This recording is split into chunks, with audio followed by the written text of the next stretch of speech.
Listo. Muy buenos días, ¿cómo estás? Muchas gracias por la presentación, doctor Juan. Es para mí un placer estar en esta charla de, como invitado del manejo del síndrome coronario agudo en el servicio de urgencias. Este, Quise colocarle este título a la charla, como el tiempo en miocardio, para tener una atención del público y del manejo que vamos a tener en estos pacientes con, con síndromes coronarios agudos. Tenemos entendido que el síndrome coronario no es solo una de las principales causas de muerte en el mundo, es una carrera contra el tiempo y cada minuto cuenta, ya que una arteria coronaria permanece ocluida y hay eh, millones de miocitos que pierden de forma irreversible. Por eso decimos que el tiempo es miocardio. Tenemos que tener en cuenta que el primer médico que evalúa al paciente en urgencias tiene la oportunidad de cambiar su pronóstico, reconocer rápidamente los síntomas y realizar un electrocardiograma en los primeros 10 minutos e iniciar y plantear el tratamiento a seguir, ya sea intervención coronaria invasiva o fibrinolisis, y continuar el tratamiento antitrombótico dependiendo de la estrategia que vayamos a continuar. En este enfoque, en esta charla, vamos a revisar el enfoque práctico del paciente de síndrome coronario agudo en el servicio de urgencia, centrándonos en el diagnóstico temprano, eh, la estratificación de riesgos y las decisiones críticas que vamos a tomar. Entonces, quería traerles un caso clínico que es de lo común que nos llega a los servicios de urgencia.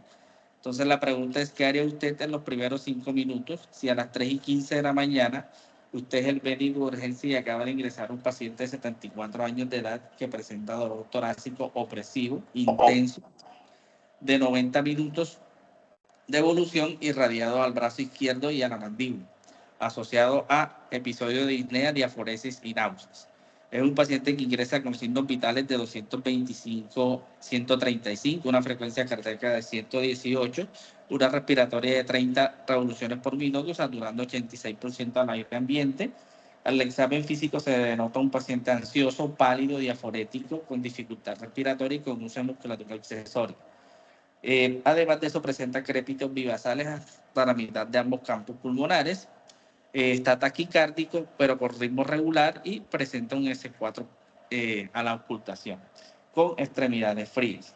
Entonces, aquí lo que planteamos primero es, ¿cuál es su diagnóstico más probable?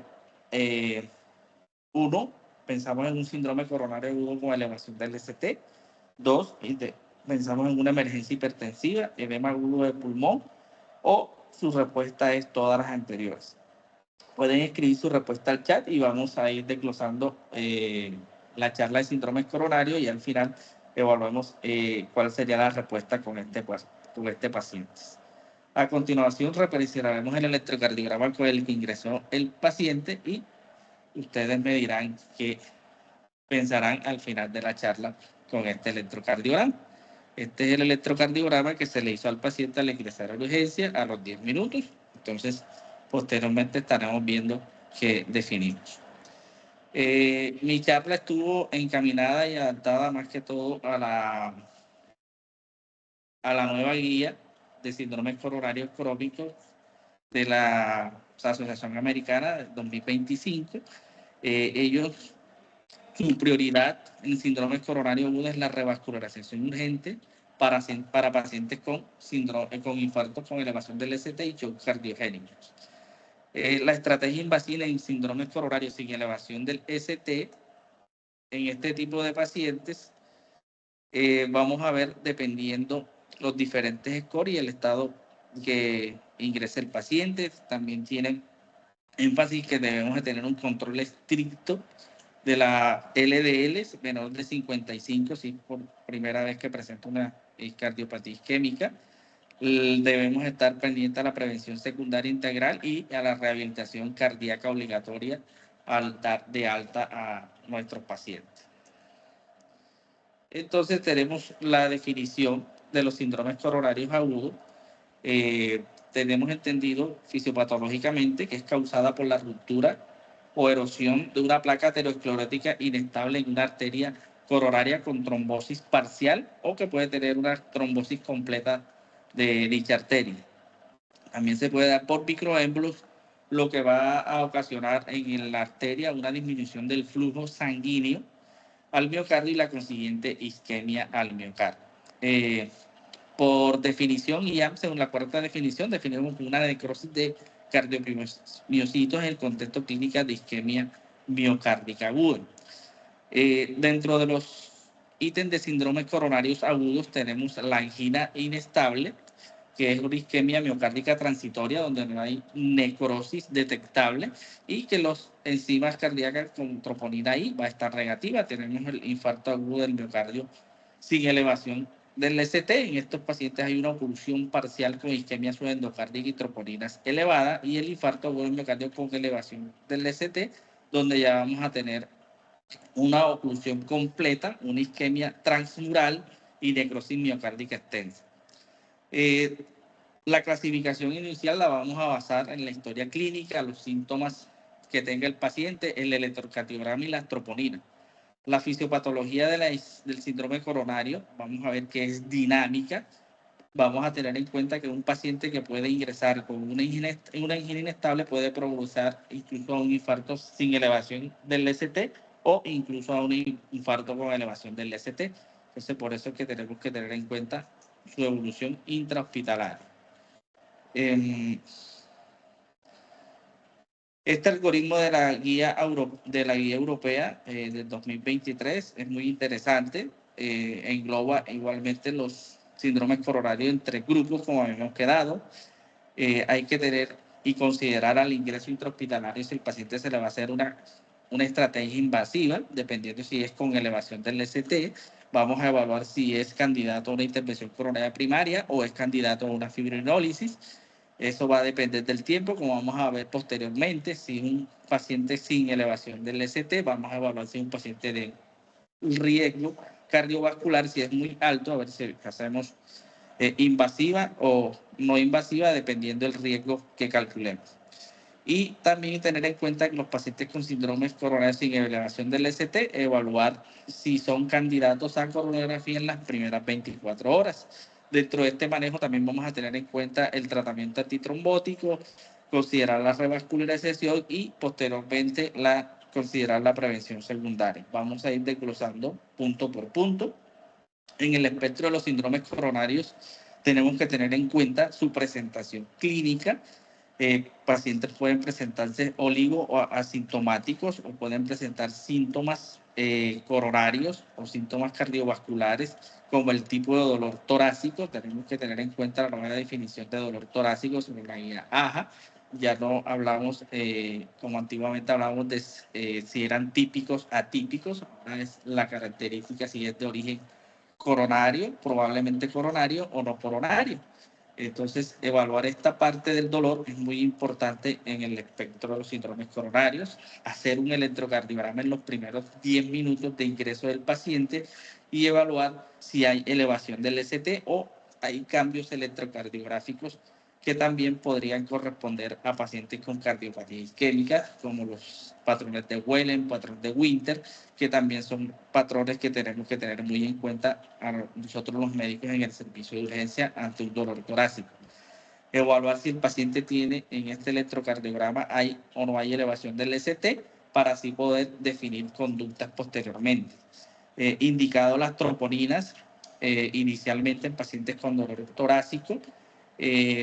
Pacientes con elevación del ST, inicialmente no se necesita verificación con troponina, pero si tiene una clínica muy abrupta que nos dé para pensar en síndromes coronarios, debemos hacer troponina seriada. Posteriormente estaremos hablando un poco más sobre esto y ya con la ayuda de la historia clínica, toda esta parte vamos a hacer un diagnóstico final y es donde vamos a definir el tratamiento a seguir con nuestros pacientes. Dentro de la fisiopatología, bueno, en la guía de síndromes coronarios agudos, más que todo, ella nos habla más básicamente de los síndromes coronarios agudos tipo 1, donde vamos a ver que la ruptura o erosión de una placa aterosclerótica inestable desencadena la formación de un trombo que reduce el flujo coronario, lo que resulta en isquemia y daño miocárdico. Otras causas menos frecuentes de isquemia incluyen el espasmo coronario, la embolia y la disección aórtica. Como ven en la gráfica inferior, se van a dar cuenta que también los infartos pueden ser dados por espasmo coronario, por isquemia o por presencia de embolios. Otras causas menos frecuentes de infartos es la embolia y la disección aórtica. Por ejemplo, en las mujeres, algunas pacientes pueden presentar síndrome coronario y su fisiopatología es dado por disección arterial. Según la definición universal de infarto en miocardio, la mayoría de los eventos relacionados con la ruptura de placa corresponden al infarto tipo 1.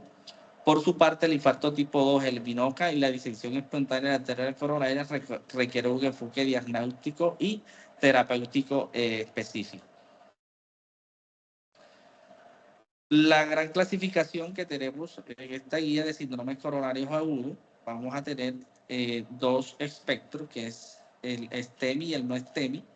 En el STEMI es cuando hay en la parte de la arteria hay un trombo parcialmente ocluido. Se puede ver cambios electrocardiográficos como infradesnivel del ST e incluso cambios inespecíficos, inversión de la onda T. Y ya cuando el trombo está completamente ocluyendo la arteria, vamos a ver el supradesnivel del ST. Vamos también a evaluar el cambio de los biomarcadores. Si tenemos una troponina negativa o un set de troponina negativos, vamos a considerar que el paciente está cursando con un síndrome coronario agudo sin elevación del ST, una angina inestable. Y si hay ya elevación de troponina, pero sin cambios en el ST, consideramos un infarto agudo del miocardio sin elevación del ST.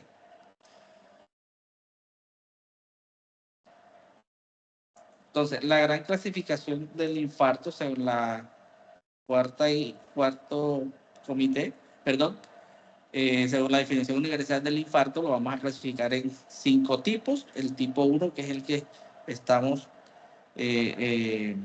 con mayor, aquí en la guía 2025, que es causado por una aterotrombosis coronaria aguda.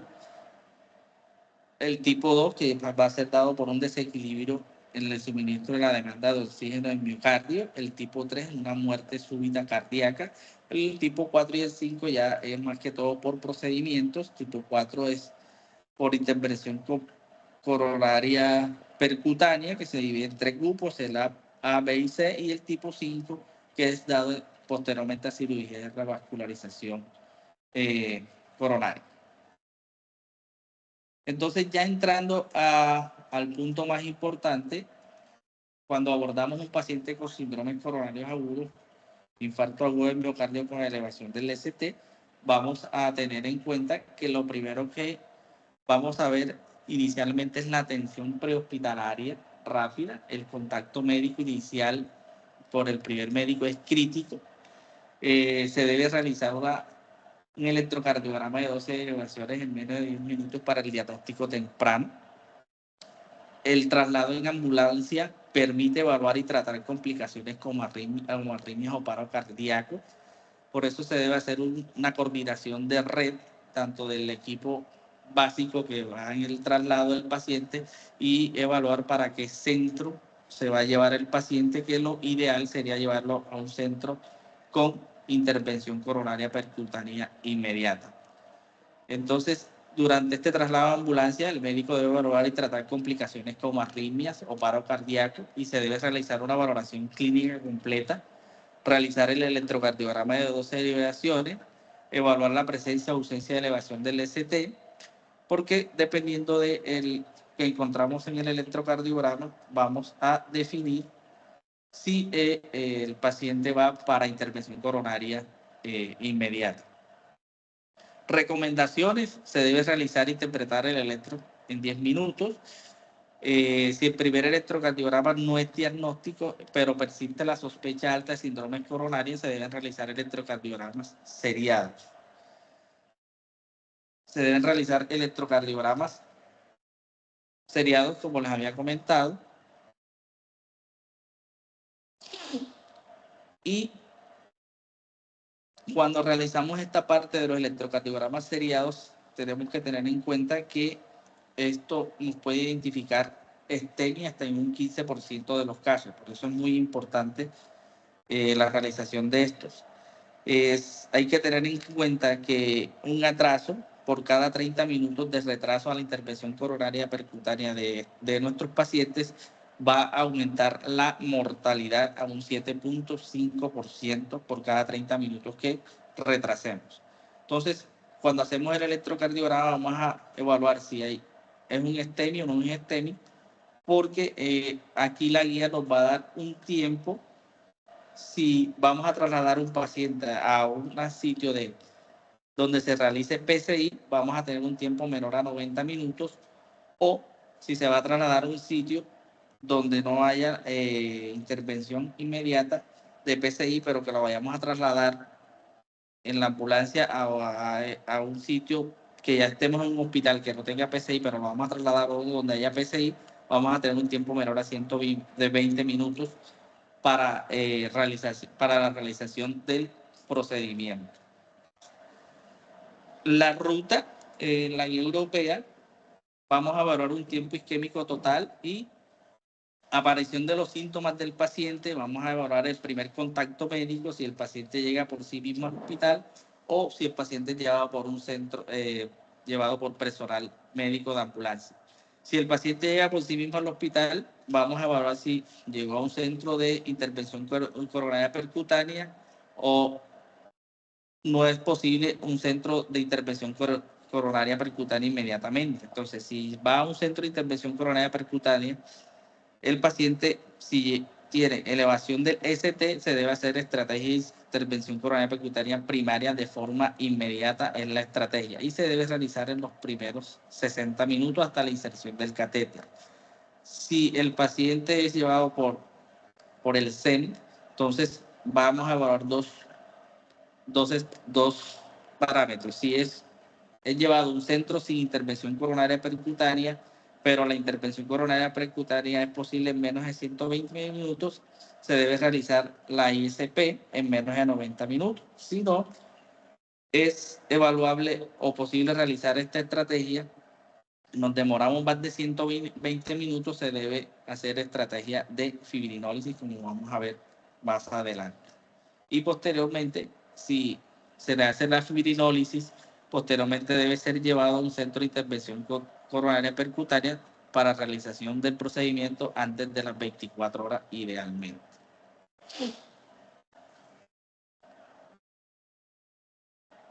Abordaje hospitalario.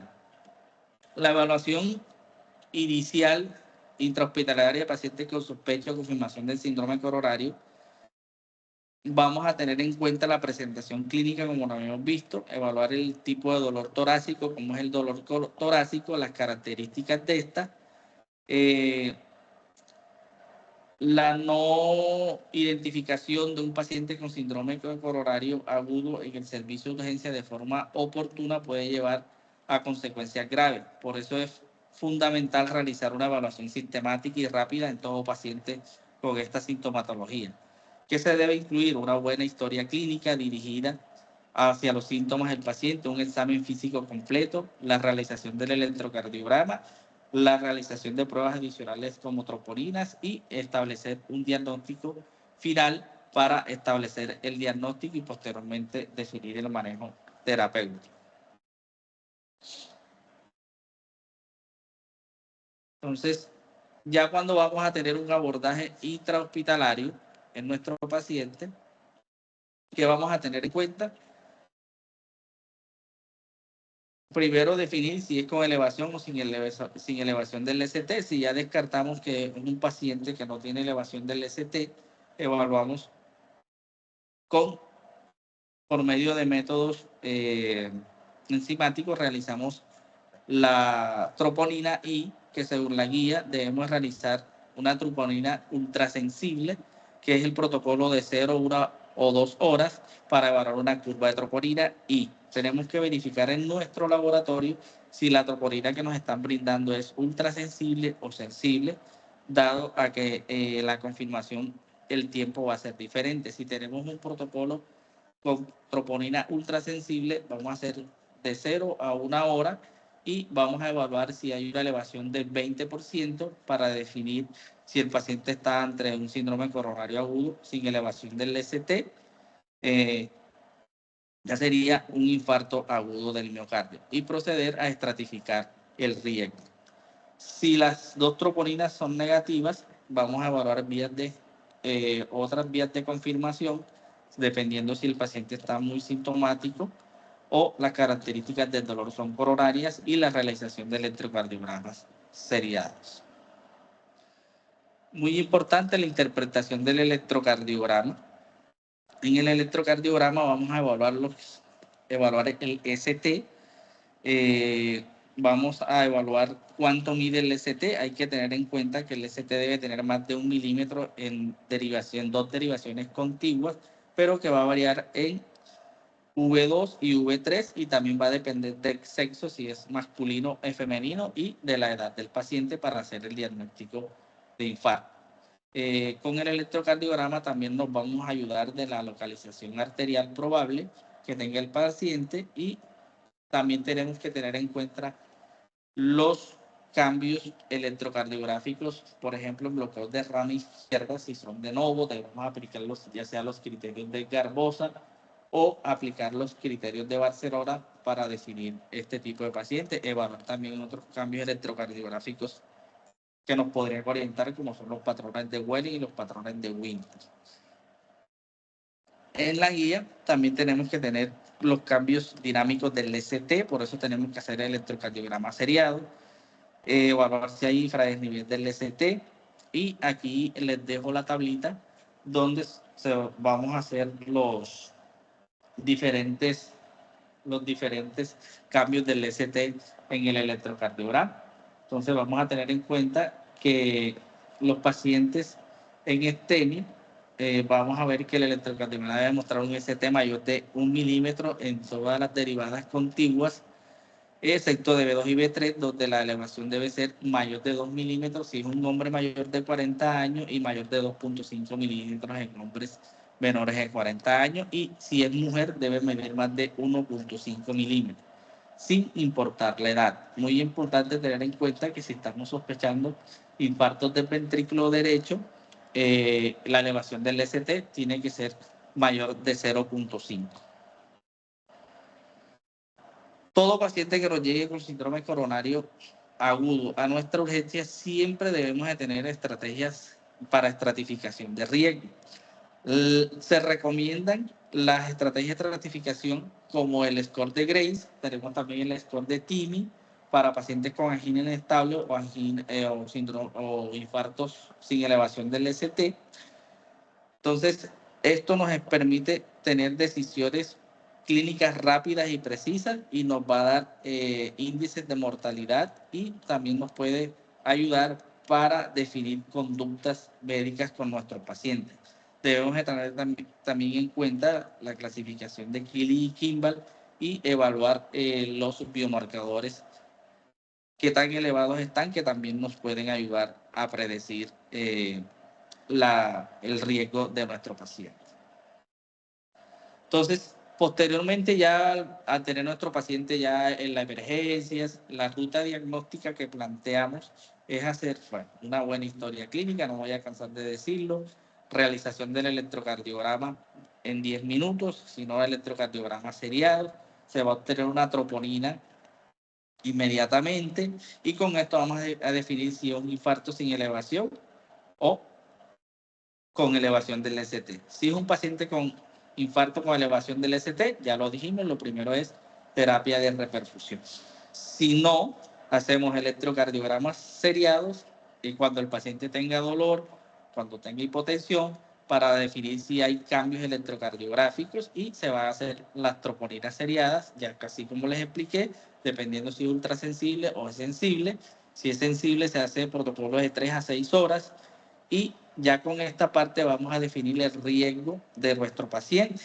Y lo que nos recomiendan es el hard score para definir el riesgo en estos pacientes. Vamos a definir de bajo riesgo, de riesgo intermedio y de riesgo alto para iniciar terapia dependiendo del riesgo que nos dé. Si son riesgo alto, se dejan hospitalizados y vamos a definir si hay que hacer terapia invasiva o no terapia invasiva. Algo muy importante que nos trae la guía es el manejo del paro cardíaco en pacientes con síndromes coronarios. Tenemos que tener en cuenta que aproximadamente el 10% de los pacientes con STEMI trasladados a los hospitales por los servicios médicos de urgencia pueden presentar un paro cardíaco extrahospitalario. La identificación temprana de STEMI en pacientes reanimados y su traslado directo a un centro con capacidad para intervención coronaria percutánea se ha asociado a nivel mundial con mayor supervivencia. Los pacientes que logran recuperación de la circulación espontánea y están despiertos tras el paro, con evidencia de STEMI en el electrocardiograma, tienen un pronóstico similar a aquellos con STEMI sin paro previo. En estos casos está indicada la intervención coronaria inmediata, pero hay que tener en cuenta otras cositas. Entonces, el manejo del paciente en paro cardíaco. Entonces, vamos a evaluar si es trasladado a un centro de intervención coronaria percutánea. Estos pacientes con paro cardíaco y STEMI reanimados por equipos médicos deben ser llevados preferentemente a un centro médico donde tenga intervención para hacer inmediatamente el procedimiento. ¿Qué pacientes se les hace intervención coronaria inmediata reanimados con STEMI? Es en aquellos pacientes que están despiertos o comatosos, pero con características pronósticas favorables. Estos pueden recibir la intervención invasiva para mejorar la supervivencia. Tenemos que tener en cuenta que debe ser una evaluación individualizada en pacientes comatosos con mal pronóstico. En este tipo de pacientes que no tienen características desfavorables y STEMIs, la PCI puede considerarse razonable tras una evaluación individual, ya sea por el especialista médico internista, cardiólogo, y definir la mejor conducta para pacientes. ¿Por qué? Porque no se recomienda angiografía inmediata en pacientes que no tengan STEMI, en pacientes pacientes que ya hayan sido reanimados, que estén comatosos, que estén estables, pero que no haya elevación del ST. La angiografía coronaria inmediata no está recomendada por falta de beneficio, dado a que un paciente con los cuales tengamos que no tenga un STEMI, es muy poco probable que esa sea la causa del paro cardíaco. Concluyendo un poco en esta parte del paro cardíaco, tenemos que tener en cuenta es el estado neurológico. El estado neurológico de nuestro paciente en paro cardíaco es el que nos va a dar el pronóstico y es el que nos va a ayudar a ver si se beneficia inmediatamente de esta estrategia invasiva. ¿Qué pacientes tienen mal pronóstico o pronóstico favorable? Paros no presenciados, ausencia de reanimación por testigos, pacientes con ritmos no defibrilables, pacientes con acidosis metabólica, con hiperlactasemia mayores de 7, pacientes con edad mayor a 85 años y pacientes con enfermedad renal terminal en diálisis. Algo que me llamó mucho la atención en la guía es que en pacientes en paro cardíaco ellos no nos mencionan si podríamos tener como alternativa realizar trombólisis. En realidad es algo bastante discutido y sería una conducta que tendríamos que definir y evaluar multidisciplinariamente para definir esta parte. Ya, ahora sí, vamos a entrar en la parte más importante, que es el tratamiento médico inicial en los pacientes con infarto agudo del miocardio con y sin elevación del ST. Vamos a tener que, principalmente en el manejo agudo, son 4 pilares importantísimos que tenemos que tener en cuenta, que es la oxigenoterapia, el manejo del dolor, evaluar el estado hemodinámico y el uso de antitrombóticos.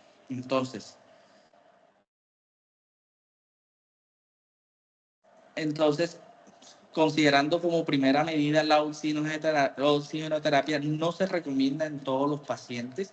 Se recomienda administrar oxígeno suplementario únicamente en pacientes con síndromes coronarios agudos, pero que tengan una saturación menor de 90% para mejorar la oxigenación y aliviar un poco los síntomas. En aquellos pacientes con saturaciones normales mayor de 90, no se debe colocar oxígeno porque aumenta el riesgo de aumentar el daño del miocardio por vasoconstricción y por hiperoxia. Entonces, ¿qué recomendaciones nos dan? Dar oxígeno si la saturación es menor de 90 y evitar el oxígeno si la saturación es mayor de 90. Con respecto a la analgesia en nuestros pacientes, la guía que recomienda, debemos de tener un uso racional del uso de nitratos y analgésicos opioides como la morfina para el control sintomático eficaz. Los analgésicos en este tipo de pacientes nos van a dar un rápido y efectivo alivio del dolor torácico. Esto es muy fundamental para reducir la activación simpática y prevenir algunas complicaciones. Debemos de tener en cuenta que los nitratos y los opiáceos siguen siendo opciones eficaces para controlar el dolor, pero deben usarse con precaución en algunos pacientes. El uso de analgesia en síndrome coronario no tiene beneficio en mortalidad, hay que tenerlo en cuenta. Los opiáceos son útiles para el dolor intenso, pero generalmente algunos consideran no emplearse porque nos pueden enmascarar síntomas de isquemia persistente. Además, no es muy claro o hay mucha discusión en la literatura sobre el retraso de la absorción de los inhibidores, lo que podría demorar su efecto en pacientes que van a intervención coronaria invasiva. Los AINES deben evitarse, excepto la aspirina, ya que aumenta el riesgo de eventos cardiovasculares mayores sin beneficios demostrados en infarto. La prioridad siempre en estos pacientes debe ser la revascularización rápida si no se controla el dolor isquémico con nitratos. Tenemos que tener en cuenta algunos puntos importantes con el uso de nitratos.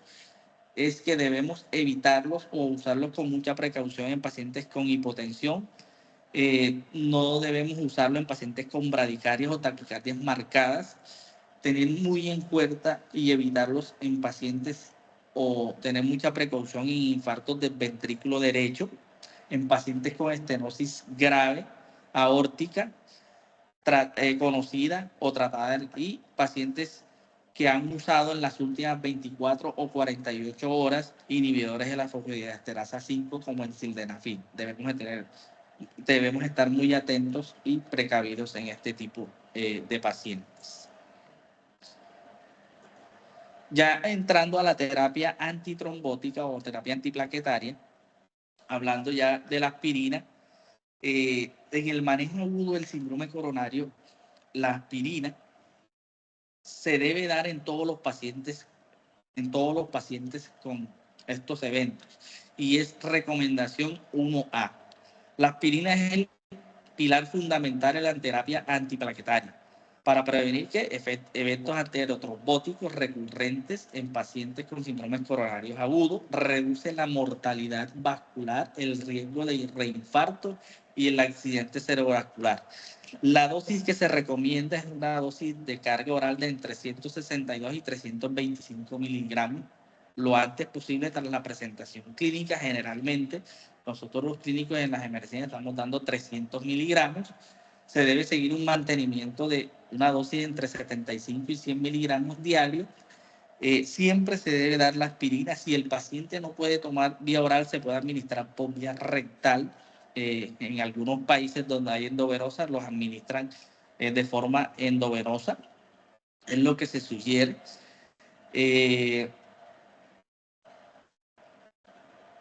Hay algo muy importante y que me llamó la atención, es que en pacientes en los que administremos ticagrelor no se debe pasar una dosis mayor a 100 miligramos de aspirina por el aumento del riesgo de sangrado.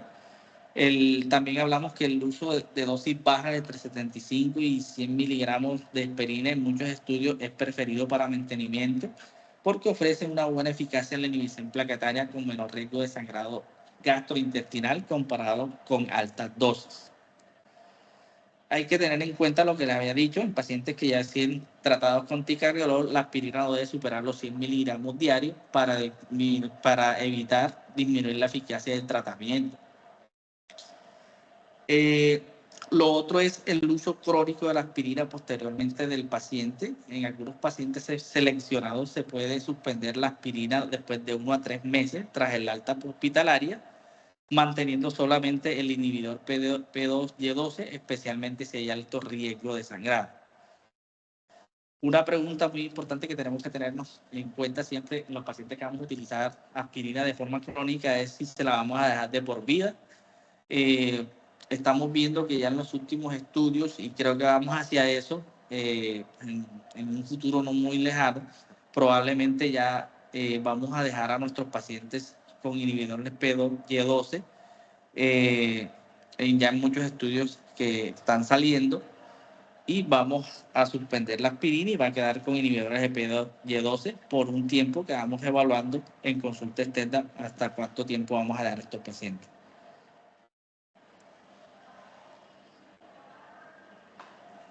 Entrando a los inhibidores orales del P2Y12, los pacientes agudos, durante la hospitalización, dentro de su gran grupo tenemos el clopidogrel, prasugrel, ticagrelor, el cangrelor que se utiliza de forma endovenosa.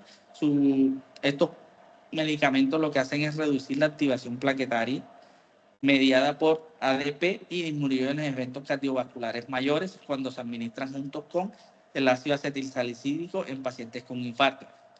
Pero, sin embargo, su uso concomitante puede incrementar el riesgo de sangrado.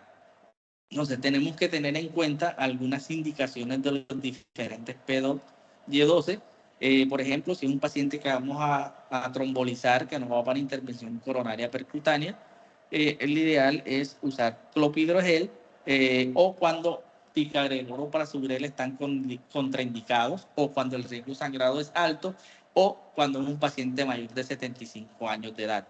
Entonces, son cositas que debemos tener en cuenta para el inicio de inhibidores de P2Y12 en forma aguda.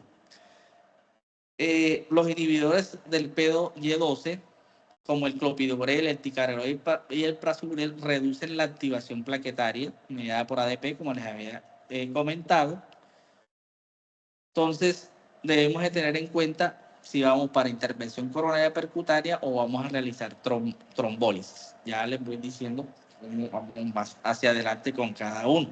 Entonces, aquí en este momento es cuando todos nos hacemos la pregunta si qué antiplaquetario debemos elegir en pacientes con síndromes coronarios agudos. Entonces, uno de los cambios que se ha venido notando en el tiempo y en esta última guía es que no debemos usar como pretratamiento los inhibidores de P2Y12 en pacientes con síndromes coronarios agudos con elevación del ST. Eso fue demostrado en el estudio Atlántico, con 1.800 pacientes, donde ellos evaluaron el uso de ticagrelor en la administración prehospitalaria en pacientes con STEMI. Parece ser seguro, pero no mejoró la reperfusión coronaria antes de la intervención coronaria percutánea. Entonces, por eso se deja los inhibidores P2Y12 para administración durante, cuando ya conocemos la anatomía coronaria. Debemos de tener varios puntos aquí en cuenta para seleccionar el inhibidor. Uno, si paciente va para intervención coronaria percutánea, ya sea sin elevación del ST o con elevación del ST, siempre la aspirina más ticagrelor o prasugrel. Se prefiere esta combinación o es la que se debe hacer en este tipo de pacientes. Ticagrelor o prasugrel. Ya posteriormente les estaré dando las dosis. Cuando usamos clopidogrel, cuando el ticagrelor o prasugrel no están disponibles o no se toleran o están contraindicados. Es la única forma de utilizar clopidogrel. Si el paciente va para una cirugía de revascularización, la combinación es aspirina más ticagrelor o clopidogrel, y posteriormente se debe continuar con aspirina durante la intervención coronaria percutánea, durante la revascularización, e iniciar el inhibidor P2Y12 cuando sea seguro en el postoperatorio. Ya en esto, aquí vamos de la mano con el cirujano cardiovascular y según la evolución y el riesgo de sangrado del paciente. Si consideramos que no hay una evaluación invasiva planificada, la combinación que debe hacer es aspirina ticagrelor. Igualmente clopidogrel cuando ticagrelor no esté disponible o no se tolere o esté contraindicado. Y si el paciente va para fibrinólisis en infarto con elevación del LST, si se dan cuenta, lo que recomienda la guía es el uso de clopidogrel. Podemos también utilizar un inhibidor de la PDO-S dependiendo de, bueno, perdón, en pacientes que van para fibrinólisis es la combinación es aspirina con clopidogrel.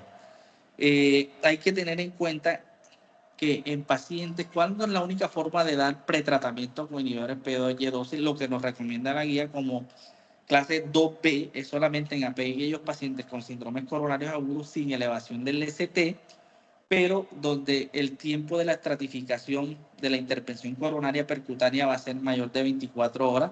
En estos pacientes sí podemos dar pretratamiento para reducir los eventos cardiovasculares mayores. Aquí les traigo unos ítems o unas recomendaciones en pacientes con síndromes coronarios sin elevación del ST. Prasugrel o ticagrelor son recomendados en pacientes que van a PCI para reducir los MACE y las trombocitas del stent. El ticagrelor se recomienda en manejo conservador sin intervención planificada. El clopidogrel, como habíamos quedado, es una alternativa cuando prazo y tica no son una opción. Y lo que habíamos quedado de que si el paciente va a tener una angiografía después de 24 horas de estancia, se puede considerar tratamiento previo. En pacientes con elevación del ST, se prefiere ticagrelor o prasugrel, son preferidos en este procedimiento para reducir los MACE, la trombosis y el stent. Y como habíamos quedado, el clopidogrel solamente es recomendado cuando no hay disponibilidad de esto o son intolerables el resto de medicamentos. En pacientes con fibrinolíticos, como ya les dije, el clopidogrel es el de elección.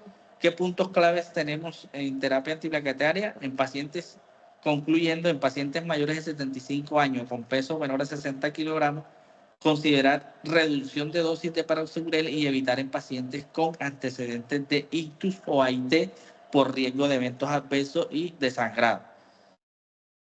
En pacientes tratados con fibrinolíticos, clopidogrel es seguro y eficaz. Ticagrelor puede considerarse tras fibrinólisis temprana y prasugrel después de 24 horas si el paciente va a intervención coronaria percutánea. No hay evidencia clara que apoye el pretratamiento sistemático antes de la angiografía cuando esta se realiza en 24 horas. Aquí tenemos las diferentes dosis de antiplaquetarios, ya lo hablamos de la aspirina. Hablamos de la dosis de clopidogrel, a ver si el paciente está con un STEMI o es un no STEMI, si hay fibrinolíticos o no fibrinolíticos, vamos a dar dosis de carga de 300, 600 miligramos bioral y se va a mantener 75 miligramos diarios. Si es con fibrinolíticos, recordamos que es la dosis de clopidogrel, carga de 300 miligramos, pero tener en cuenta la edad, si es menor de 75 años, no se da carga, sino que se deja una dosis de 75 miligramos.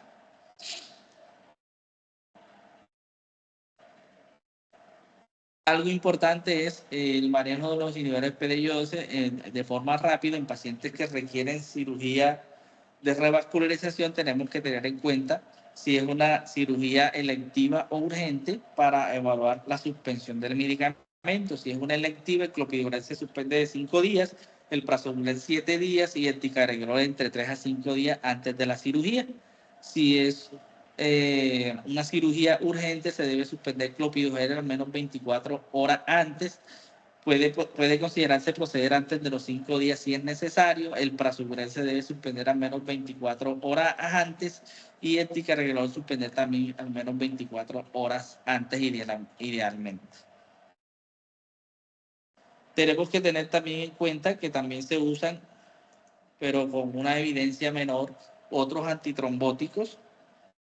Por ejemplo, utilizamos en países donde se puede utilizar Cangrenol, que es un inhibidor intravenoso directo y reversible del P2Y12 que actúa de manera rápida y potente con un efecto antiplaquetario que se revierte en 1 hora tras su suspensión. Es útil en pacientes con síndromes coronarios en los cuales van a ser sometidos a PCI que no han recibido un inhibidor oral del P2Y2, especialmente cuando la administración oral es inviable o se prevé cirugía temprana como revascularización. Aunque los estudios han demostrado que Canglerol reduce los eventos isquémicos periprocedimiento, aunque puede aumentar el sangrado menor, no se ha comparado todavía con Prasugrel o Ticagrelor.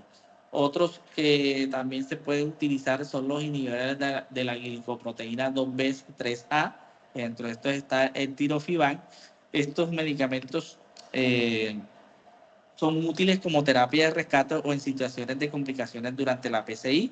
El uso rutinario, o sea, antes de la angiografía, no mejoró los resultados y aumenta el riesgo de sangrado, como fue demostrado en el estudio Early ACS. Entonces, las recomendaciones en este tipo antitrombótico es en pacientes con síndromes coronarios sometidos a PCI que presentan gran carga trombótica o fenómeno de no reflow o flujo lento, son las indicaciones que tienen actualmente. Y esto se utilizan con el fin de mejorar el sentido del procedimiento y reducir el tamaño del infarto. No son recomendados rutinariamente debido a la falta de beneficio isquémico y el aumento de riesgo de sangrado. Entonces, esto sería lo que podría decirles a grosso modo de este tipo de medicamento. Otro pilar importante que tenemos que tener en cuenta es la anticoagulación parenteral. La anticoagulación parenteral es una estrategia esencial en el manejo de todos los pacientes con síndromes coronarios agudos, independientemente de que se opte por una estrategia invasiva o conservadora. Su objetivo principal es prevenir la progresión de trombosis coronaria y reducir el riesgo de síndromes coronarios agudos de eventos isquémicos recurrentes mientras se planifica o se realiza la revascularización.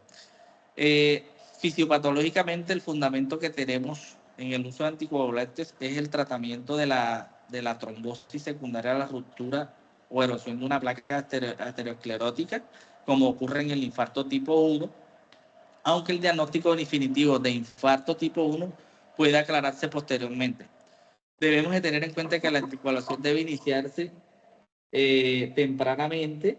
La anticoagulación la debemos realizar tempranamente tras la sospecha del infarto para prevenir la formación y la progresión del trombo. Otra parte importante es que durante la intervención coronaria percutánea,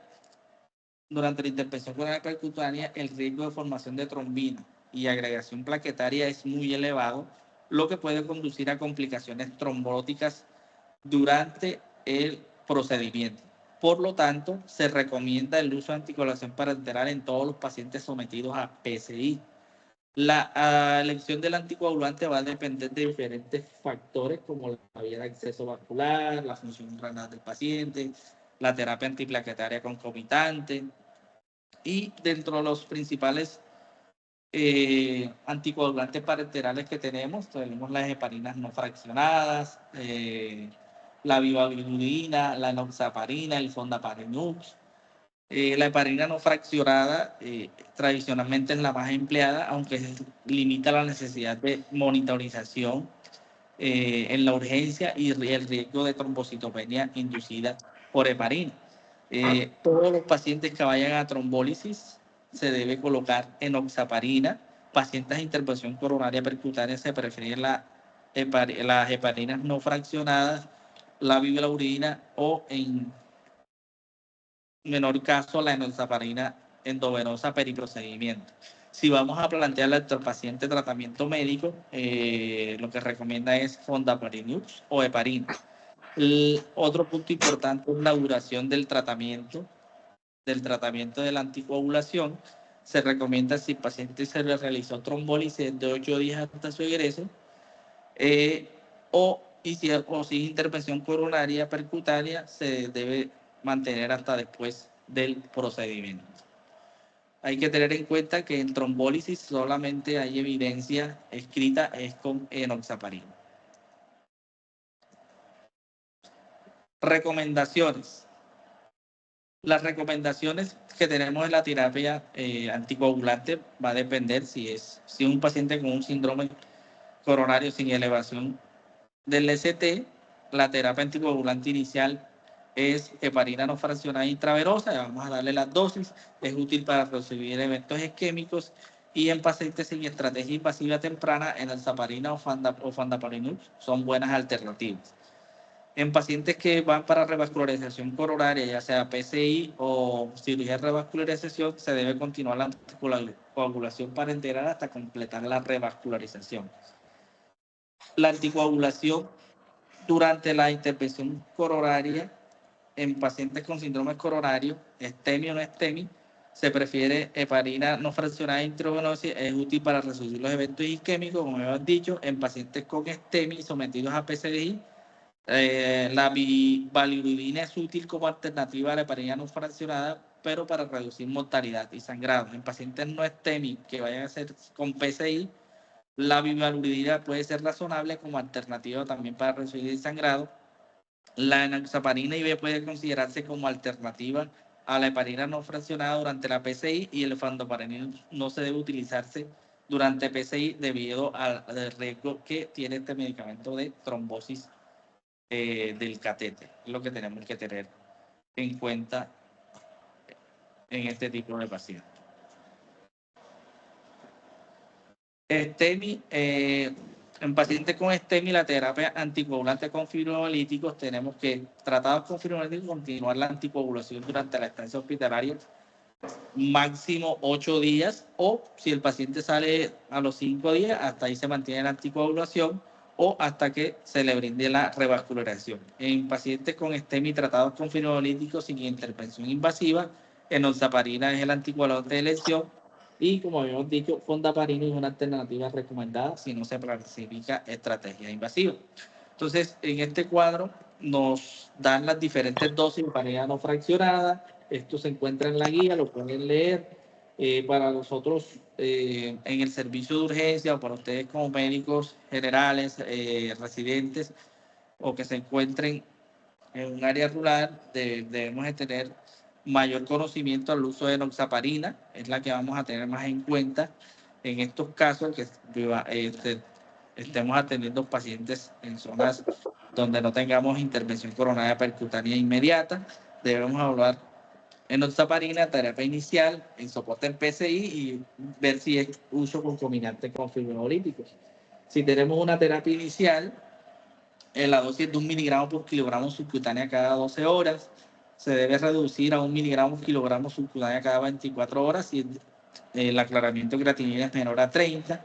En pacientes que van a intervención coronaria percutánea, si la última dosis fue hace 8 a 12 horas, se debe administrar un bolo de 0.3 miligramos por kilogramo. Y si fue hace menos de 8 horas, no se necesita hacer un bolo. En pacientes que no tengan anticoagulación previa, se debe hacer un bolo IV de 0.5 a 0.75 miligramos por kilogramo. En pacientes que van a hacer uso de fibrinolíticos, debemos tener en cuenta si es menor de 75 años, se debe dar un bolo de 30 miligramos, seguido de una dosis de 1 miligramo por kilogramo subcutáneo cada 12 horas, máximo 100 miligramos en las 2 primeras 12 horas. Tener en cuenta la edad, donde se va a reducir la dosis en 0.75 cada 12 horas. Estas dosis de enoxaparina solamente han sido evaluadas en pacientes con infartos del miocardio con elevación del ST. No llama la atención que en la guía no menciona sin elevación del ST.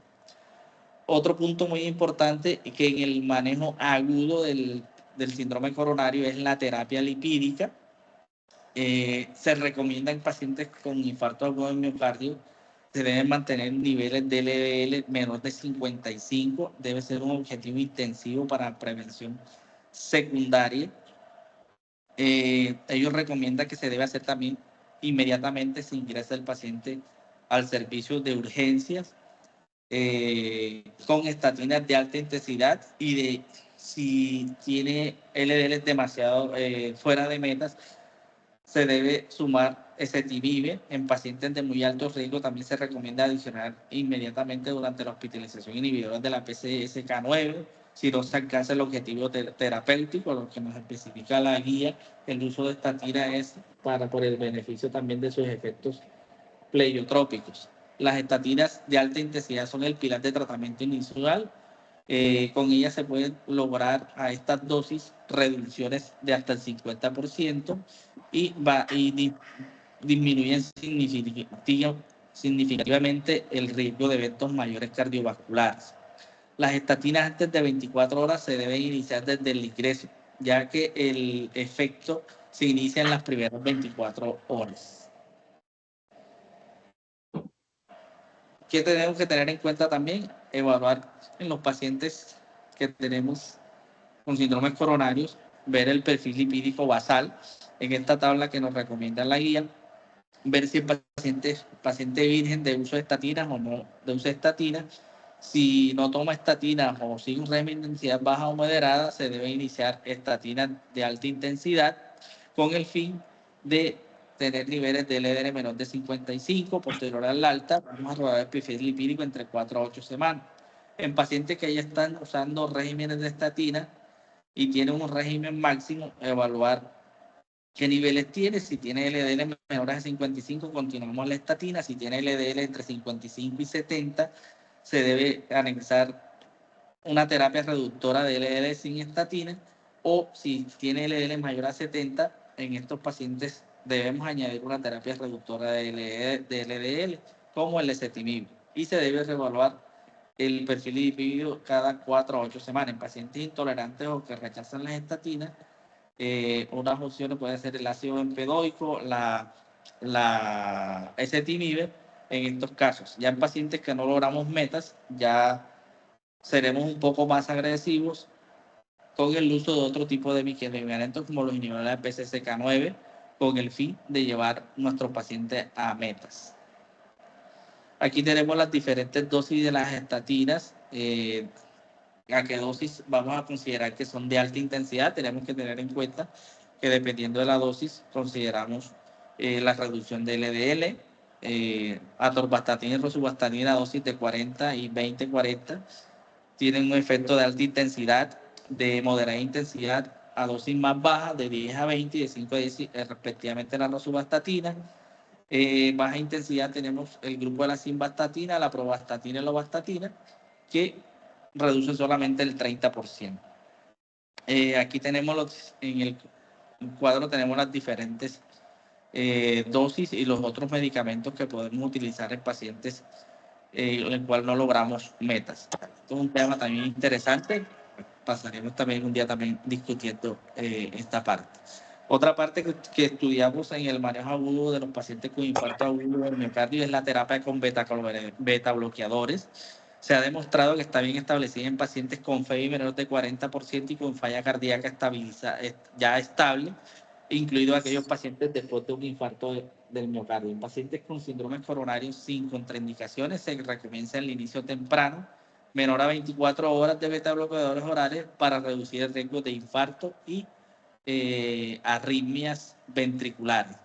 Sin embargo, debemos tener en cuenta que no existen ensayos clínicos controlados y de tamaño adecuado que evalúen su beneficio durante la hospitalización en pacientes con síndrome coronario sin elevación del ST. Debemos tener en cuenta que el inicio temprano del uso de beta-bloqueadores orales se recomienda en la mayoría de los pacientes con síndromes coronarios agudos sin que no tengan contraindicaciones, por ejemplo, como fallas cardíacas agudas con un Kili-Kimball de 2 a 4, que tengan un bajo gasto, que tengan riesgo de shock cardiogénico o bradicardias severas o bloqueos auriculoventriculares avanzados. Son las recomendaciones que debemos de tener en cuenta con el uso de betabloqueadores. Otro pilar importante que nos menciona la guía es el uso de IECAS y de los bloqueadores receptores de angiotensina 2. Ellos recomiendan en pacientes con FEBI menor al 40%, en pacientes hipertensos, diabéticos o en pacientes con infartos de cara anterior. Se debe considerar el inicio de los ARNI, pacientes con FEBI menor del 40%, los agonistas de los receptores de mineralocorticoides recomiendan en FEBI menor del 40% en pacientes con falla cardíaca o diabéticos. El que más estudios ha tenido es que tiene mejores beneficios de la plerrenona, según el estudio Efesios. Y ahora sí, entrando en contexto a la parte invasiva, la arteriografía primaria en pacientes con infarto en el manejo agudo con medicamentos no es suficiente, por lo cual se requiere la angioplastia primaria en el manejo de este tipo de infarto. Hay que tener en cuenta que la angioplastia primaria es la estrategia de reperfusión de elección para los pacientes con infarto agudo del miocardio con elevación del ST. ¿Por qué? Porque ofrece mejores tasas de supervivencia y menores riesgos de complicaciones en comparación con la fibrinólisis. Siempre que esta se realice de manera temprana. Tenemos que tener en cuenta el tiempo puerta-valor menor a 90 minutos. Se recomienda que sea por acceso radial y que utilicemos stent de última generación para mejorar los resultados. El objetivo, como les había dicho, es realizar la PCI dentro de los primeros 90 minutos del primer contacto médico-paciente en pacientes que se presentan directamente o son transportados por los servicios médicos y que se debe realizar también dentro de los primeros 120 minutos en pacientes trasladados de un hospital sin capacidad para PCI. El beneficio de la intervención coronaria percutaria se ve en las primeras 12 horas, es muy discutible después de 12 a 24 horas. Hay que elegir los pacientes muy selectivamente y con una valoración multidisciplinaria para ver cuáles se benefician. En pacientes asintomáticos con oclusión total de la arteria culpable, más allá de 48 horas, la PCI no ha demostrado beneficios en la ausencia de isquemia persistente o de insuficiencia cardíaca aguda o arritmias potencialmente letales. En pacientes con síndromes coronarios agudos y shock cardiogénico o inestabilidad hemodinámica, se debe realizar revascularización urgente de la arteria culpable mediante intervención coronaria percutaria o cirugía de revascularización coronaria, independientemente del tiempo transcurrido desde el inicio de los síntomas. Hay que tener en cuenta que en pacientes con infarto de elevación del ST que se presentan entre las 2 y 24 horas del inicio de los síntomas es razonable siempre realizar la intervención coronaria para mejorar los desenlaces clínicos si en estos pacientes persisten los síntomas clínicos.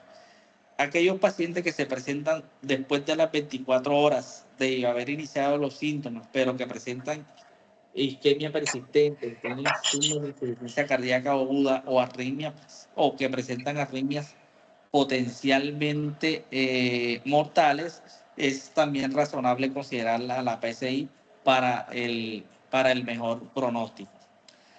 Hay que tener en cuenta lo que nos recomienda la guía, que en pacientes estables con STEMI y oclusión total de la arteria culpable mayor a 24 horas, que no tengan evidencia de isquemia activa, falla cardíaca o arritmias graves, no se debe realizar PCI, ya que no aporta ningún beneficio clínico. Como vemos en la recomendación que nos sugiere la guía. ¿En qué pacientes se debe realizar la revascularización miocárdica o la cirugía de revascularización coronaria urgente en el manejo de STEMI? Es una opción de reperfusión en pacientes con STEMI cuando la angioplastia primaria no es factible o esta ha fallado.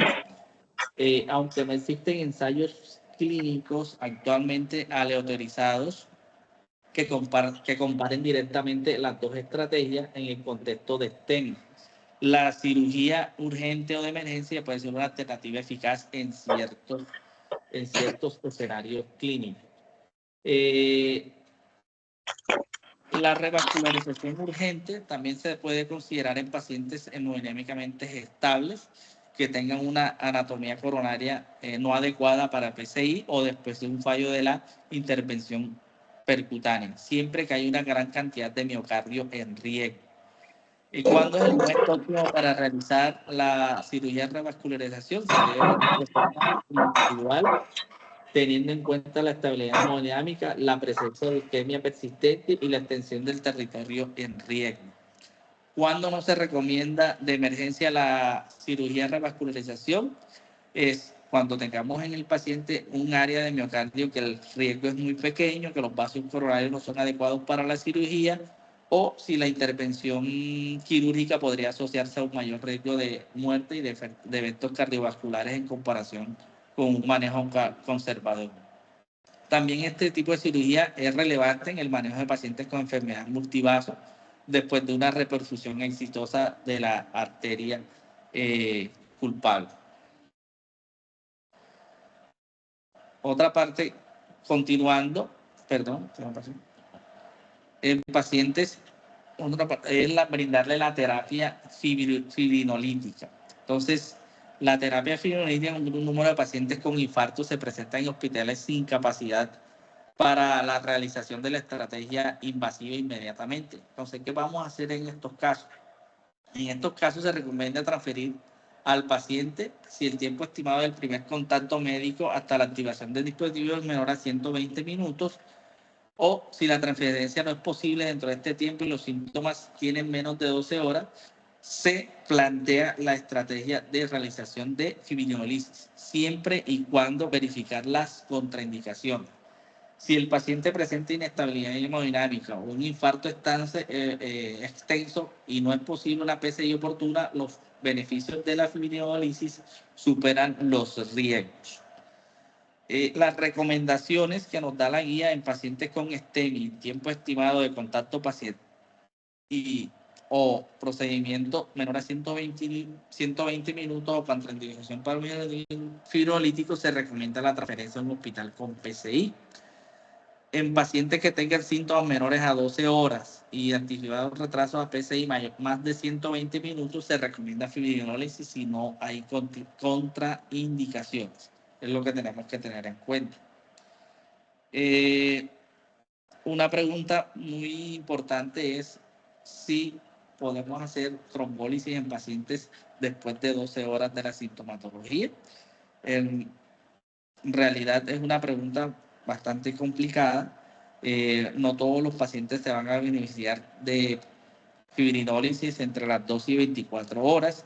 Todos estos pacientes lo que nos recomiendan es si los síntomas y un STEMI entre 12 a 24 horas, se debe transferir a un centro de PCI para reducir los eventos cardiovasculares mayores. Aquí tenemos los diferentes fibrolíticos. Se prefiere el uso de tenecteplasa de una forma más sencilla. Se hace un bolo único IV ajustado por peso corporal. Están las diferentes dosis. Tenemos también alteplasa, es una infusión IV en 90 minutos también ajustada por peso.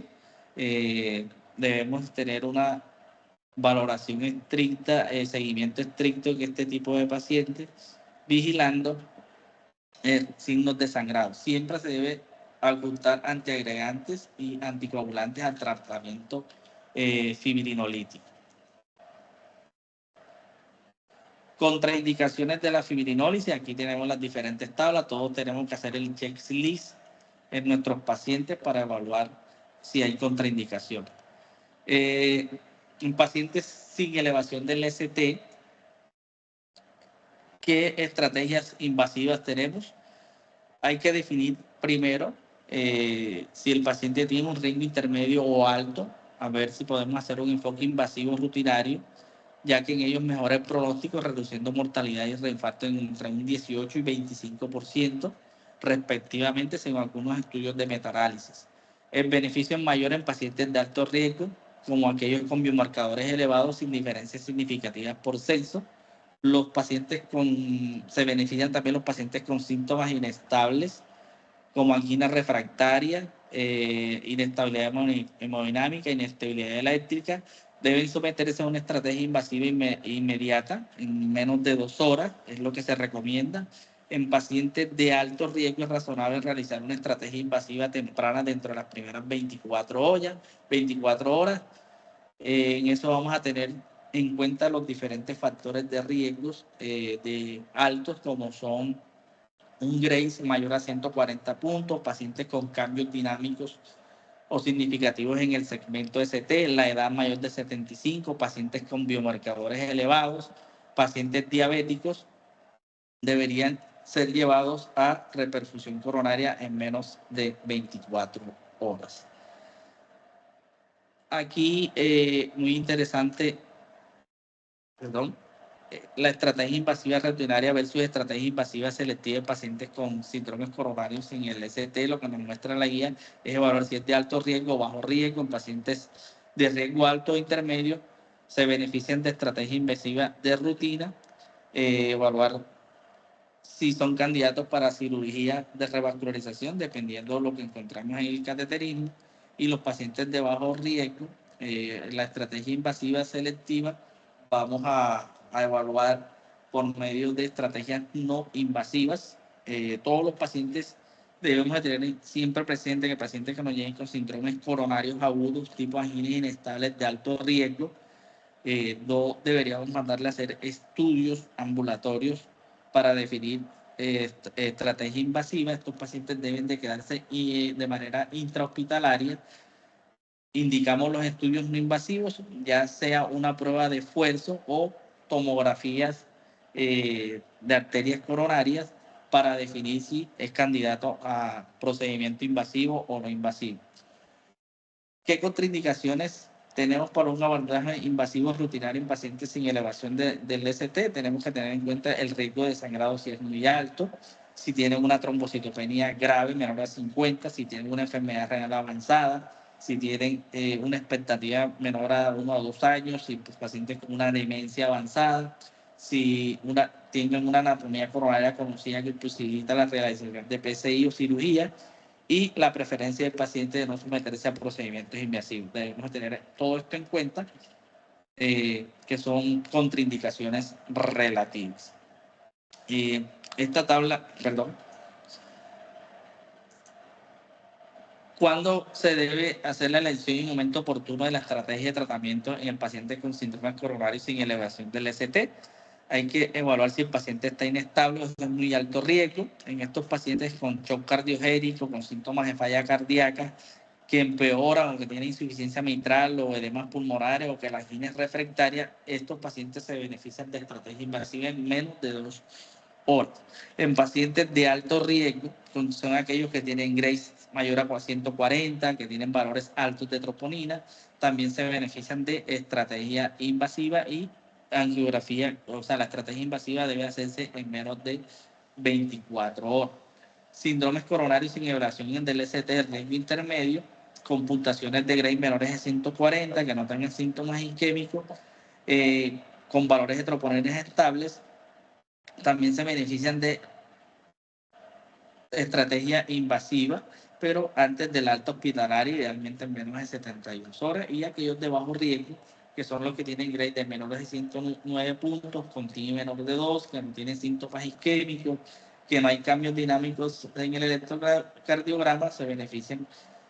Vamos a evaluar si podemos hacer una rutina invasiva o no invasiva, definir la estrategia que vamos a tener con estos pacientes, dependiendo si tienen TAC de coronarias positivos, si tienen una prueba de estrés positivo, irían a estrategia invasiva. Algo interesante en los pacientes también que encontramos con enfermedad multivaso, durante la angiografía los vamos a dividir en pacientes con STEMI y no STEMI.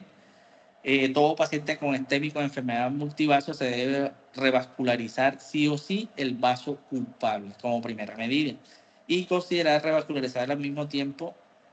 Consideramos la revascularización al mismo tiempo en pacientes con STEMI de los vasos culpables y los otros vasos en pacientes en la que la PCI no es complicada, pacientes con baja complejidad y con presiones de llenado normal.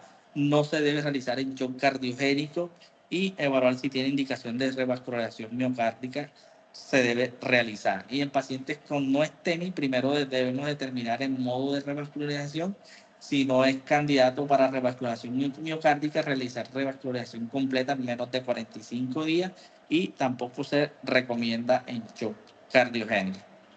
También tenemos que tener en cuenta las complicaciones que se pueden dar durante los síndromes coronarios. Debemos de detectarlas de forma temprana. Detectarlas de forma temprana nos va a mejorar el pronóstico.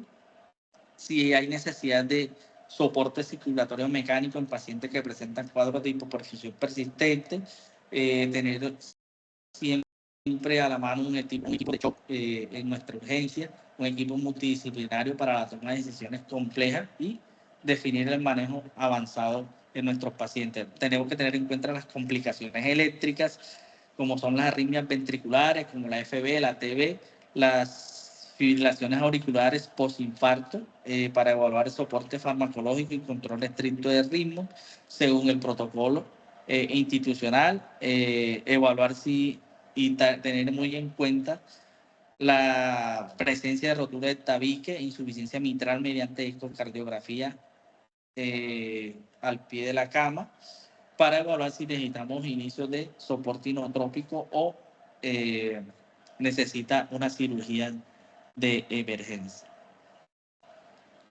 Las complicaciones mecánicas también las debemos de tener en cuenta. Las principales que se presentan son la rotura del músculo papilar, la rotura del tabique ventricular, la rotura de la pared libre. Por eso estos pacientes siempre deben ser manejados en unidad de cuidados intensivos para tener en cuenta todas estas complicaciones.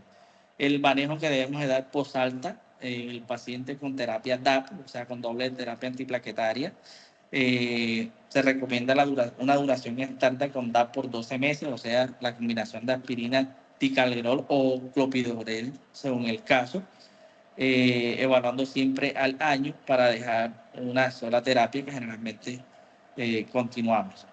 Evaluar si hay necesidad de desescalonamiento, evaluando estrategias personalizadas para reducir la potencia del tratamiento. Se debe también hacer un ajuste específico de la terapia basado en escalas de riesgos trombóticos y hemorrágicos según cada paciente. Esto se debe hacer de forma individual. Y aquí la guía nos recomienda en pacientes con síndrome coronario las diferentes estrategias. Tenemos estrategias predeterminadas, que es el uso de 2 DAPs por 12 meses, preferiblemente ticagrelor o prasugrel, después de la intervención coronaria percutánea, la estrategia de reducción del sangrado después de la intervención coronaria, generalmente en pacientes con DAP, aspirina más ticagrelor, si tiene un alto riesgo de sangrado, suspendemos la aspirina 1 a 3 meses después de la intervención de la intervención coronaria percutánea y continuamos con monoterapia. También hay otros estudios donde se suspende, donde en pacientes que tienen triple terapia, con los DAP más un NACO, se suspende la aspirina en las primeras semanas y después de la intervención coronaria. Y hay pacientes con alto riesgo de hemorragia después de una ICP, suspender la terapia, el DAP, aspirina más inhibidor de la PDI-12 por un mes, se suspende la aspirina o el inhibidor de PDI-12 después de un mes de tratamiento, el ISP, y continuamos con monoterapia, ya sea con aspirina o inhibidor del P2Y12. Pacientes que tengan necesidad de anticoagulación oral, o sea, pacientes que sufran un síndrome coronario y tengan de base fibrilaciones auriculares, se recomienda los anticoagulantes orales, los DOA sobre la warfarina en pacientes con FA. En la terapia dual de estos pacientes se debe hacer una transición rápida a terapia dual más inhibidor de la PDI-12, preferiblemente con clopidogrel por el riesgo de sangrado. Y se debe minimizar el uso de la aspirina. Se debe hacer una reducción de la exposición de aspirina, limitando la terapia triple estrictamente al periodo periprocedimiento clínico en aquellos pacientes con altos riesgos de sangrado. Otras terapias farmacológicas son el beneficio de IGSLT2, GLP-1. Estos los vamos a utilizar ya de forma crónica en pacientes ya con patologías como fallas cardíacas, pacientes con diabéticos mal controlados, también uso de antiinflamatorios como la colchicina, que se usa a dosis baja de 0.5 miligramos para mitigar la inflamación residual.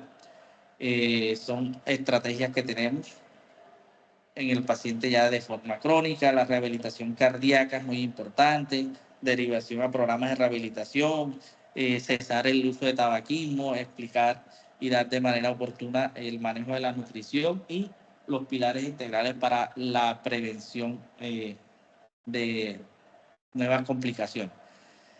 Con respecto a la vacunación, la única que ha tenido estudio es vacunar contra la influenza, es clase 1 para predecir eventos recurrentes, según lo que nos recomienda la guía. Y ya por último, perdonen que me extendí bastante, un tema bastante interesante, son los mensajes claves. Uno, que en pacientes con STEMI más shock cardiogénico, la terapia que se debe realizar es reperfusión inmediata. La PCI primaria es el tratamiento de elección. La cirugía cardiovascular, si la PCI no es posible, en pacientes sin elevación del ST de alto riesgo, y se debe brindar siempre una estrategia invasiva menor a 24 horas porque disminuye el riesgo de muerte e infarto. La terapia médica fundamental que se recomienda es terapia DAP durante doble de terapia de integración durante 12 meses si no hay riesgo de sangrado. Siempre debemos individualizar nuestros pacientes. La prevención de nuevos eventos se debe dar con estatinas de alta intensidad y tener metas de LDL menores de 55. Si son pacientes que ya tienen cardiopatía isquémica previamente, debemos ser más estrictos en las LDL, se recomienda menor de 40. Y recordar que el tratamiento no termina con la angioplastia, siempre debemos de tener en cuenta la rehabilitación cardíaca y el control de factores de riesgo. Recuerden que el tiempo es miocardio, reperfundir a tiempo, tratar bien, prevenir siempre, salva vidas. Muchas gracias, muchachos, perdonen el atraso, sino que alguna pregunta o duda.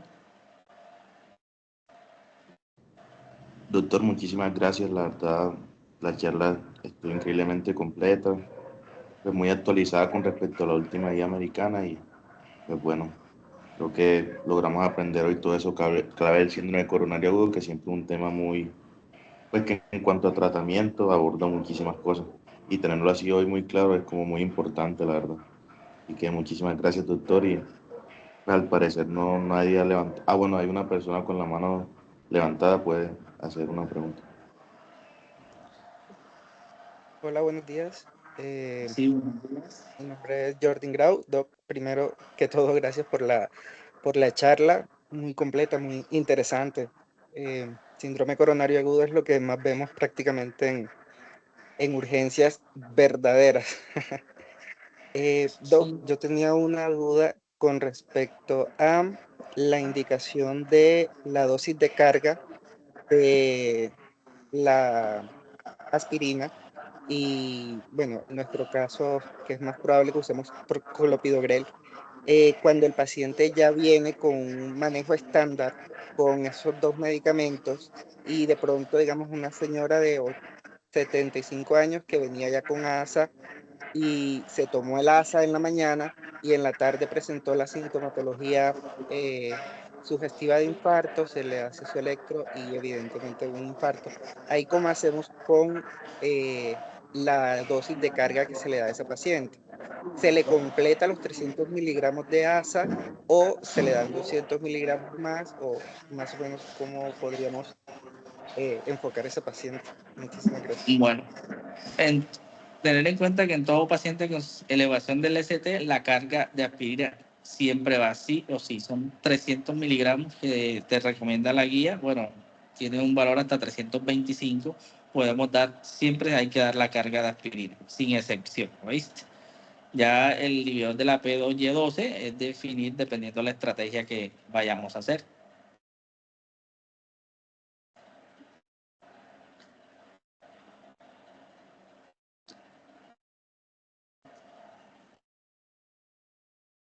Listo, muchísimas Hay gracias. otra persona Listo. con la mano, Carlos Alberto, puede hacer la pregunta. Hola, buenos días. Doctor, yo tengo una pregunta. En un paciente que tiene síndrome coronario agudo y presenta con elevación del ST y presenta una bradicardia marcada de 40 latidos por minuto y el dolor precordial persistente, estamos en un primer nivel, le damos la carga antiisquémica y hay que hacerle algún manejo a la bradicardia. Bueno, hay que mirar en el contexto del paciente, si tiene una bradicardia, podemos pensar en el contexto del síndrome coronario agudo que esté teniendo una complicación eléctrica. Hay que descartar que no esté haciendo un bloqueo auriculoventricular completo, pero esto no te contraindica a que des la carga de aspirina. Si está inestable el paciente, ya tendríamos que evaluar si hay un bloqueo AB completo o una bradicardia sinusal muy sintomática. En estos casos ya tenemos que mirar a ver si damos medidas de soporte, ya sea con crocotropía o necesidad de colocación de un marcapaso transitorio. El caso puntualmente era una bradicardia sinusal y el paciente, pues, digamos, las presiones arteriales estaban normales en metas, pero seguía con el dolor persistente y la bradicardia. ¿Habría indicación como para darle atropina o algo para mejorar la frecuencia cardíaca o no? No, no necesariamente. Lo primero que haríamos es evaluar, como me dice, está en la parte de la presión arterial estable. Uno sería hacerle un bolo o rescate hídrico para ver si podemos manejar la frecuencia cardíaca. Si el paciente está sintomático, la conducta, yo pienso que apropiada sería inicio de inotropía, ya sea con 2-butamina o realización de colocación de marcapaso transitorio, transvenoso. Vale, Doc, muchas gracias.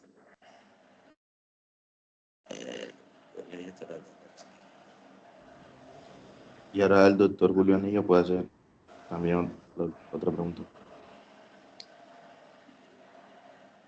Bueno, yo no quería hacer una pregunta, sino como un aporte y en cuanto al manejo de las proteínas. Uno cuando llega a trabajar a un lugar debe preguntar qué troponina está manejando en el lugar, porque de acuerdo a los suplementarios de la guía de nutrición de nutrición, uno tiene que saber qué proteína tiene. Así, dependiendo del algoritmo que uno utilice, que es el de una hora o en el de 2 horas, tiene sus valores especificados porque ya no manejamos eso de que si aumenta el 20% o disminuye el 20%, esta troponina sería elevada o no elevada, y hay unos puntos de corte específicos que si quiero les mando la tablita al WhatsApp para que lo tengamos en cuenta. Eso es como para tener en cuenta porque basado en eso es que uno va a hacer el diagnóstico si tiene un síntoma coronario agudo o no. Ya pues si tenemos si tenemos un síndrome coronario agudo sin elevación, pues ya sabemos que con elevación de los síntomas necesitamos la troponina. Pero tener en cuenta que siempre nos debemos basar en los puntos de corte de esta tabla, más que en el porcentaje que aumenta o no del delta.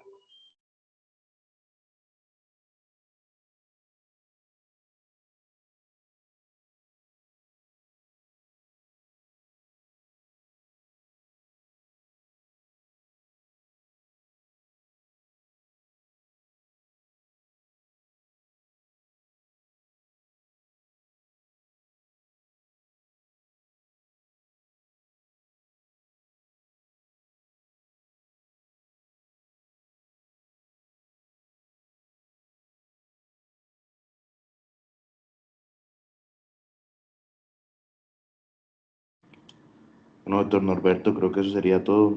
Muchísimas gracias a todos los que asistieron, a usted, doctor, por la charla y colaborarnos el día de hoy.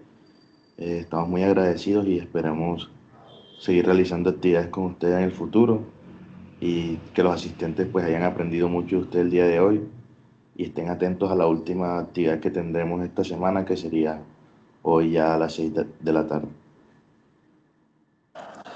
Dale, muchas gracias, que descansen.